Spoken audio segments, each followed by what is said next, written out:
We've got Jacob Rees Mogg with us as well down the line as we watch these live pictures from Downing Street. Good morning, Jacob. I'm dying to hear your assessment of this situation. How long do you think it's been in the running that David Cameron was on standby to become Foreign Secretary?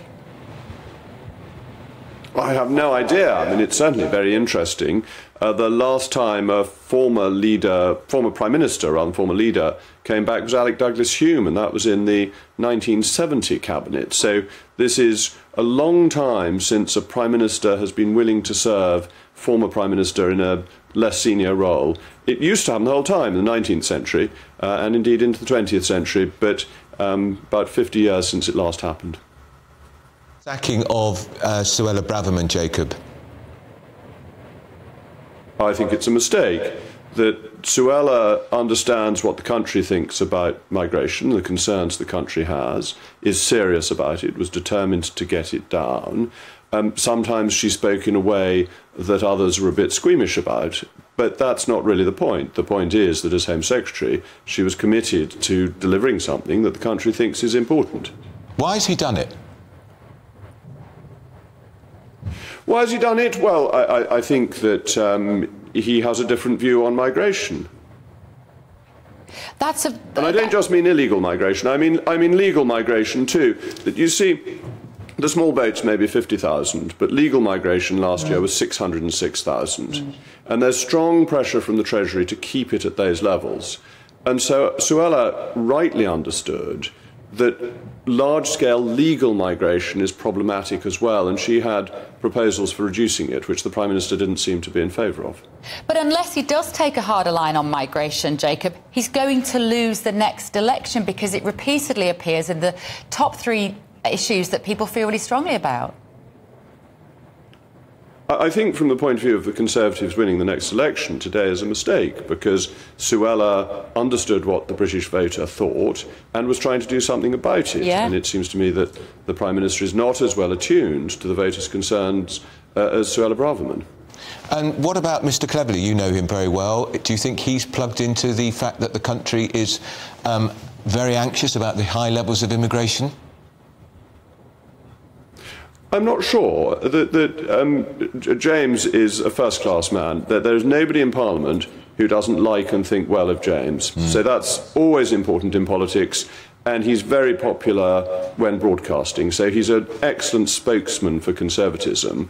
He's never particularly made his name on the migration issue, so I don't think it's particularly clear what his view is, but it's unlikely to be as tough as that of either Suella or indeed of Priti Patel before her. Would you suggest that these changes indicate that the result on Wednesday from the Supreme Court about the Rwanda ruling will not go in the government's favour?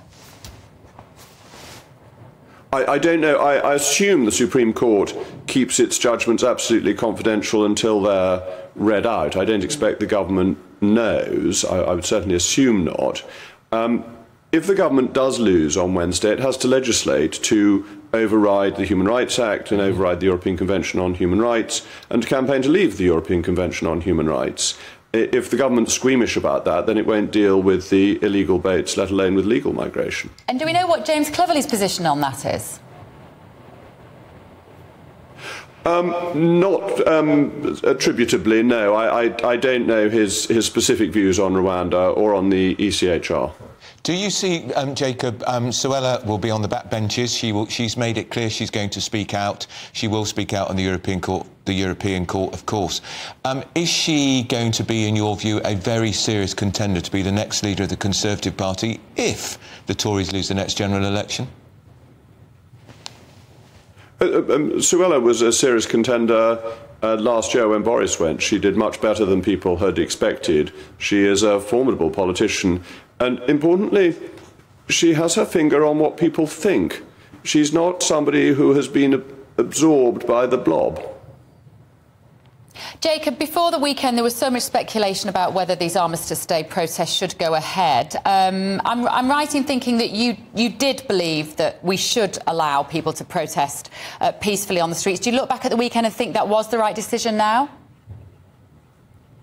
I think the law is right, that the police make the decision on intelligence, but that there should be a high bar for banning protests.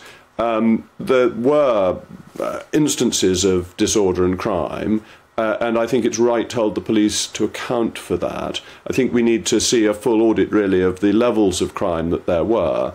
But we are a free country, and protest is important, but it's not a free country to say anti-Semitic things and stir up hatred. Jacob, what does David Cameron bring to this government, and what do you think he brings in the eyes of the electorate? Well, it's very nice to have an old Etonian back in the cabinet, which we haven't had for since I left. And I think this is very important, and there will be some champagne corks being popped in SL4 this afternoon.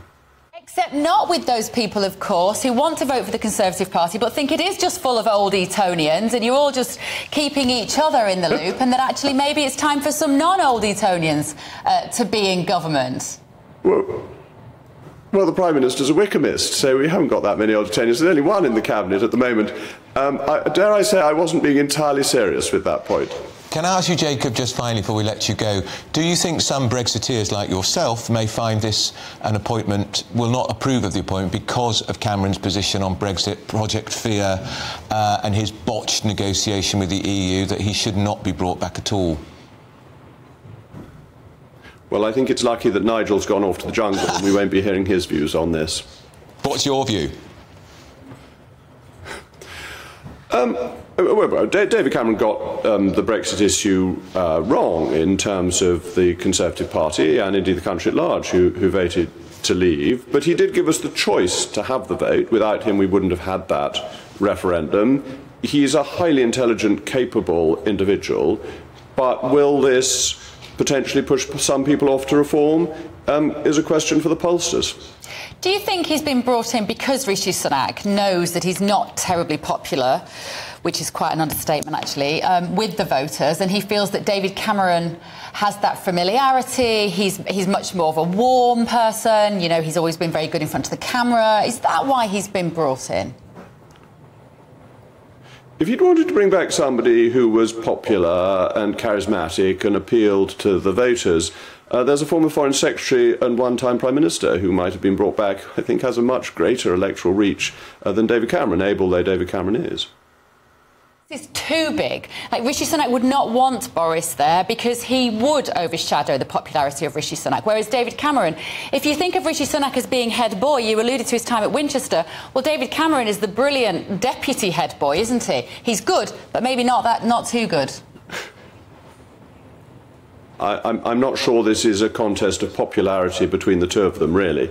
That I'm not sure either of them poll particularly well at the moment. Right, all right, that's Jacob Rees Mogg. Thank you, great Jacob. to talk to you, Jacob.